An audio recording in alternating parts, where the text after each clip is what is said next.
இப்போ நான் எடுத்துருக்க எக்ஸாம்பிளுக்கு 0 அப்படின்ற நம்பர் எதை மீன் பண்ணுதுன்னா ஸ்கொயரையும் 1 அப்படின்ற நம்பர் ரெக்டாங்கிளையும் மீன் பண்ணுது. இது மட்டும் ஞாபகத்தில் வச்சுக்கோங்க. ஓகே, நம்ம அப்படியே ப்ரொசீட் பண்ணலாம். நான் வந்து ஒரு கிளாஸ் கிரியேட் பண்ணுறேன், கிளாஸ் டிக்ளேர் பண்ணுறேன். ஒரு கிளாஸ் டிக்ளேர் பண்ணணும்னா மெயினாக எனக்கு என்ன வேணும்னா கிளாஸ் அப்படின்ற கீவேர்டு யூஸ் பண்ணியிருக்கேன். ஓகேவா, இங்கே யூஸ் பண்ணியிருக்கேன். கிளாஸ் ஹவுஸ் மாடல் 1 அப்படின்னு சொல்லியிருக்கேன். இந்த கிளாஸோட நேம் என்னது? இது வந்து கிளாஸ் நேம். ஓகேவா, இந்த கிளாஸோட நேம் என்னன்னா ஹவுஸ் மாடல் 1. இதில் என்னென்ன இருக்குது அப்படின்னா இன்ட் ஷேப் 1 ஈக்குவல் 0. 0னா ஸ்கொயரை மீன் பண்ணுறேன். ஓகேவா, அடுத்து ஷேப் 2 ஈக்குவல் 1. ஷேப் 2 ஈக்குவல் 1னா 1னா ரெக்டாங்கிளை நான் மீன் பண்ணுறேன். ஓகே, இப்போ இதை மட்டும் ஞாபகத்தில் வச்சுக்கோங்க. அடுத்து என்ன சொல்கிறோம்? இது ரெண்டு என்னது? டேட்டா மெம்பர்ஸ் அப்படின்னு சொல்லுவோம். ஓகேவா, கிளாஸோட டேட்டா மெம்பர்ஸ். அடுத்து என்ன இருக்குது? வாய்ட் பில்டு அப்படின்னு சொல்லி ஒரு மெத்தட் இருக்குது. அந்த மெத்தட் என்ன சொல்லுதுன்னா put shape 2 on shape 1. Shape 2ன்றது என்னது? ரெக்டாங்கிள். ரெக்டாங்கிளை தூக்கி ஸ்கொயர் மேலே வை அப்படின்றதான் இந்த கிளாஸோட இந்த மெத்தடோட ஃபங்க்ஷன். ஓகேவா, இப்படி வைக்க சொல்லுது. இதுதான் இந்த மெத்தடோட ஃபங்க்ஷன். என்ன செய்யணும் அப்படின்றது டாஸ்க். ஓகேவா, இப்போது இந்த பாயிண்ட் நம்ம பார்ப்போம். கிளாஸ் கண்டெய்ன்ஸ் என்னென்ன கிளாஸ் கண்டெயின் பண்ணியிருக்கு? Variables and methods. ஓகேவா, வேரியபிள்ஸ் இருக்குது, மெத்தட் இருக்குது. Class contains variables and methods. Okay, இது கிளியர் ஆகிடுச்சு. அடுத்து என்ன இருக்குது? Class is a logical entity. இப்போ நான் கிளாஸை இப்படி டிக்ளேர் மட்டும் பண்ணுறேன் அப்படின்னா எனக்கு இதான் ஈப். ஓகேவா, இந்த மெமரியில் எனக்கு எங்கேயுமே மெமரி அலோகேட் ஆகாது.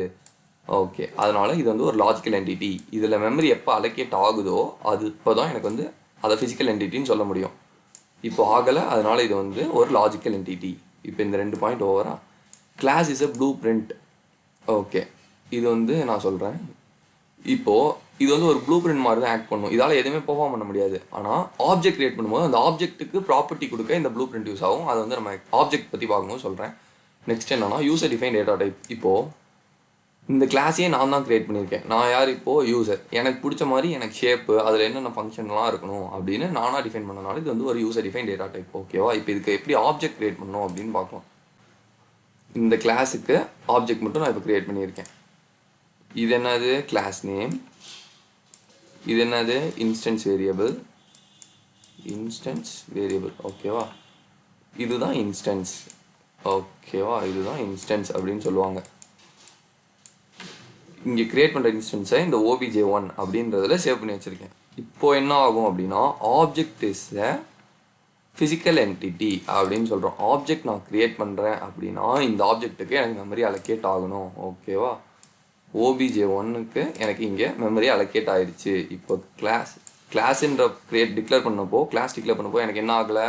மெமரி அலோகேட் ஆகலை. ஆனால் இப்போது ஆப்ஜெக்ட் கிரியேட் பண்ணும்போது என்ன ஆயிருக்கு? எனக்கு மெமரி டிக்ளேர் ஆகிருக்கு. அப்போது class is a logical entity, object is a physical entity. ஓகேவா, இந்த பாயிண்ட் கிளியர் ஆகிடுச்சா? நெக்ஸ்ட் என்ன பண்ணுறோம்? Instance of a class. இந்த ஆப்ஜெக்ட்ன்றது என்னது? இதுதான். இதுக்கு என்ன பண்ணுறோம்? நம்ம இன்ஸ்டன்ஸ் அப்படின்னு சொன்னோமா. Object is a instance of a class. இப்போ இந்த இன்ஸ்டன்ஸ் எதெல்லாம் ஃபாலோ பண்ணணும்? இந்த ப்ளூ பிரிண்ட்டை தான் ஃபாலோ பண்ண போகுது. ஓகே, இந்த பாயிண்ட் இதுதான் blue print that object follows. இந்த ஆப்ஜெக்ட் யாரை ஃபாலோ பண்ண போகுது? இந்த கிளாஸை ஃபாலோ பண்ண போகுது. கிளாஸ்ன்றது இப்போ எப்படி ஆக்ட் ஆகுது? ஒரு ப்ளூ பிரிண்ட் மாதிரி ஆக்ட் ஆகுது. ஓகே, இதெல்லாம் முடிஞ்சா ரியல் வேர்ல்ட் என்டிட்டி. ஓகே, இப்போ வந்து இதை யூஸ் பண்ணி நம்ம ஒரு வீடு கட்டுற மாதிரி இப்போ இமேஜின் பண்ணுவோமே. இருங்களேன், இப்போ ஓபிஜே அப்படின்னு ஒன்று நான் கிரியேட் பண்ணிக்கிறேன், obj1ன்னு. இப்போ நான் என்ன பண்ணுறேன்? இதை யூஸ் பண்ணி objலேருந்து இந்த ஃபங்க்ஷனை கால் பண்ணுறேன். obj1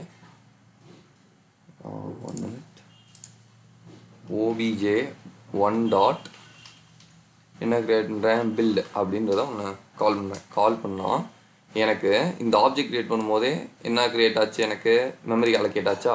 அந்த மெமரி எப்படி இருக்கும் அப்படின்னா இப்படி இருக்கும். ஓகேவா, ஆப்ஜெக்ட் 1. ஓகே, இதில் வந்து நேம் நான் மாற்றி வச்சுருக்கேன், இதை மட்டும் ரிமூவ் பண்ணுவோம்.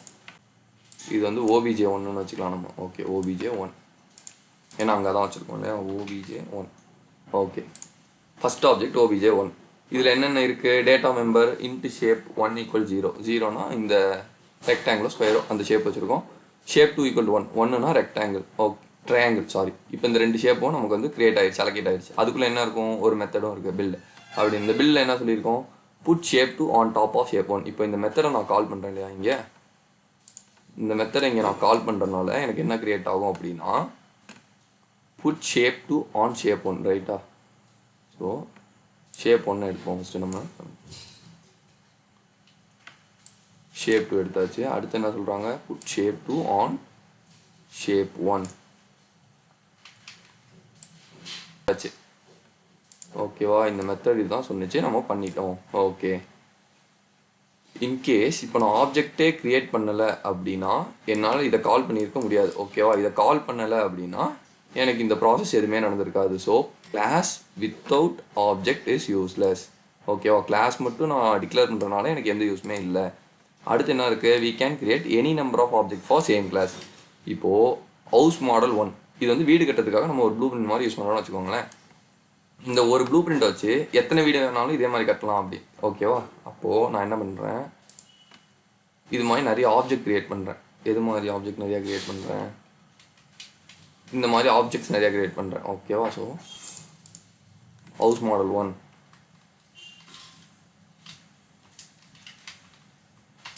1 obj2 equals new HOUSE house model. இப்போ இந்த ஒரு கிளாஸ் மட்டும் இருக்கா, இந்த ஒரு கிளாஸ் ஹவுஸ் மாடல் 1 அப்படின்னு ஒரு கிளாஸ் இருக்குது. இந்த கிளாஸ் வச்சு நான் எவ்வளோ ஆப்ஜெக்ட் வேணாலும் கிரியேட் பண்ணலாம். அப்படின்னா என்னன்னா, house model 1 obj2 equal new HOUSE house model create பண்ணிட்டேன்னா இது மாதிரி நான் என்ன பண்ணலாம், எவ்வளோ ஆப்ஜெக்ட் வேணாலும் என்னால் க்ரியேட் பண்ண முடியும் அப்படின்னு. இப்போ நான் எத்தனை ஆப்ஜெக்ட் க்ரியேட் பண்ணியிருக்கேன் ஆல்ரெடி இங்கே 1ன்னு வச்சுருக்கோம். இப்போ இங்கே 2, அடுத்து 3, இங்கே 4, 5, 6. அப்போது எனக்கு என்ன நடக்கும், இன்னும் 5 தூரம் மெமரி அலோகேட் ஆகும். ஓகேவா, ஸோ இந்த கிளாஸுக்கு ஏற்ற மாதிரி மெமரி அலோகேட் பண்ணேன். ஹீப் அப்படின்ற மெமரி ஸ்டாக்கில் போயிட்டு 1 2 3 4 5 எனக்கு வந்து மெமரி அலோகேட் ஆயிரும். அப்போது இது மாதிரி 5 ஆப்ஜெக்ட்ஸ் எனக்கு க்ரியேட் ஆக போகுது புதுசாக. ஆப்ஜெக்ட் க்ரியேட் பண்ணியிருக்கேன், 5 ஆப்ஜெக்ட் க்ரியேட் பண்ணியிருக்கேன். 1 2 3 4 5 ஆப்ஜெக்ட்ஸ் க்ரியேட் பண்ணியிருக்கேன். ஆல்ரெடி ஒன்று இருக்குது. மொத்தம் நான் எத்தனை ஆப்ஜெக்ட் க்ரியேட் பண்ணியிருக்கேன், 6 ஆப்ஜெக்ட் க்ரியேட் பண்ணியிருக்கேன். ஓகேவா, 3 6 எதுக்கு, ஒரே ஒரு கிளாஸை வச்சு என்னால் 6 ஆப்ஜெக்ட் க்ரியேட் பண்ண முடிஞ்சிருக்கு. ரைட்டா, இந்த ஒரே ஒரு கிளாஸை வச்சு 6 க்ரியேட் பண்ணியிருப்போம். லைக் ஒரு ப்ளூ பிரிண்ட் வச்சு 6 வீடு கட்டியிருக்கேன். அவ்வளோதான், இதில் சிம்பிளாக சொல்லணும்னா. இந்த 6ஐயும் இப்போது obj1ன்றது இதை ஆக்சஸ் பண்ணேன், obj2 அப்படின்றது இதை ஆக்சஸ் பண்ணேன்னு வச்சுக்கிட்டோன்னா 3 வந்து இதை ஆக்சஸ் பண்ணணும், 4 இதை ஆக்சஸ் பண்ணணும். ஒரு தரமும் நான் ஆப்ஜெக்ட் க்ரியேட் பண்ணும்போது இதே மாதிரி டூப்ளிகேட்ஸ் க்ரியேட் ஆகிக்கிட்டே இருக்கும். ஓகேவா, இதுதான் சொல்லியிருக்கோம். இது வந்து எத்தனாவது point, many number of objects can be created for same class. அடுத்து என்ன இருக்குது, every object of same class is independent. இப்போது இந்த எல்லா ஆப்ஜெக்ட்டுமே ஒரே கிளாஸுக்கு தான் கிரியேட் பண்ணோம். எந்த கிளாஸுக்கு, ஹவுஸ் மாடல் 1 அப்படின்ற கிளாஸுக்கு தான் கிரியேட் பண்ணோம் இல்லையா. ஆனால் இந்த எந்த கிளாஸுக்குமே எந்த ஒரு ரிலேஷன்ஷிப்புமே கிடையாது. இப்போ இந்த 2 ஆப்ஜெக்ட்டுக்கும் ரிலேஷன்ஷிப் கிடையாது, இந்த 2 ஆப்ஜெக்ட்டுக்கும் ரிலேஷன்ஷிப் கிடையாது, எதுக்குமே ரிலேஷன்ஷிப்பே கிடையாது. இதுதான் சொல்லியிருக்காங்க. இப்போ வந்து ஒரு பேசிக்காக ஒரு ப்ரோக்ராம் கிளாஸஸ் அண்ட் ஆப்ஜெக்ட்ஸ் வச்சு பார்ப்போம். என்ன வச்சுருக்கேன் அப்படின்னா, ஆடுன்னு ஒரு கிளாஸ் வச்சுருக்கேன், டெமோன்னு ஒரு கிளாஸ் வச்சுருக்கேன். இந்த டெமோன்றது மெயின் கிளாஸ். மெயின் கிளாஸ்லேருந்து என்ன பண்ணுறேன், ஆடுன்ற கிளாஸ்க்கு ஆப்ஜெக்ட் க்ரியேட் பண்ணுறேன். ஓகேவா, obj equal to new add, class name, variable name, instance variable, அதுக்கப்புறம் ஈக்குவல் நியூ ஆட். இப்போ இதுதான் வந்து இன்ஸ்டன்ஸ். ஓகேவா, இங்கே கிரியேட் ஆகிற இன்ஸ்டன்ஸை இங்கே வச்சுருக்கோம். அடுத்து obj.add மெத்தட் அப்படின்னு ஒரு மெத்தடை இன்வோக் பண்ணுறேன்னா என்ன அர்த்தம், கால் பண்ணுறேன்னு அர்த்தம். இப்போது நான் இந்த ஆப்ஜெக்டே க்ரியேட் பண்ணேன்னா என்னால் அந்த மெத்தடை காலே பண்ணியிருக்க முடியாது இல்லையா. ஸோ நான் அதனால் class without object is useless. அதனால தான் ஆப்ஜெக்ட் க்ரியேட் பண்ணுறோம் யூஸ் பண்ணிக்கிறதுக்காக. obj.add மெத்தட், இந்த ஆட் மெத்தட்ன்றதை கால் பண்ணால் இங்கே என்ன இருக்குது, டேட்டா மெம்பர்ஸ் இருக்குது இங்கே. ஓகேவா, int a = 10 b = 20 அப்படின்னு இருக்குது. Okay, data members. இதில் வந்து டாஸ்க்கும் இருக்குது, அதாவது மெத்தட் இருக்குது. இந்த மெத்தடில் என்ன பண்ணியிருக்கோம், c = a + b, 10 + 20 30 ஆட் பண்ணி இங்கே பிரிண்ட் பண்ணோம். இவ்வளோ தான் இந்த சிம்பிளான ஃபங்க்ஷனில் இருக்குது. ரன் மட்டும் பண்ணி பார்ப்போமா.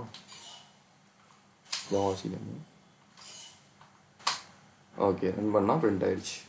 இதுதான் கிளாஸஸ் அண்ட் ஆப்ஜெக்ட்ஸ். இது மட்டும் வேணும்னா ஸ்க்ரீன்ஷாட் எடுத்துக்கோங்க.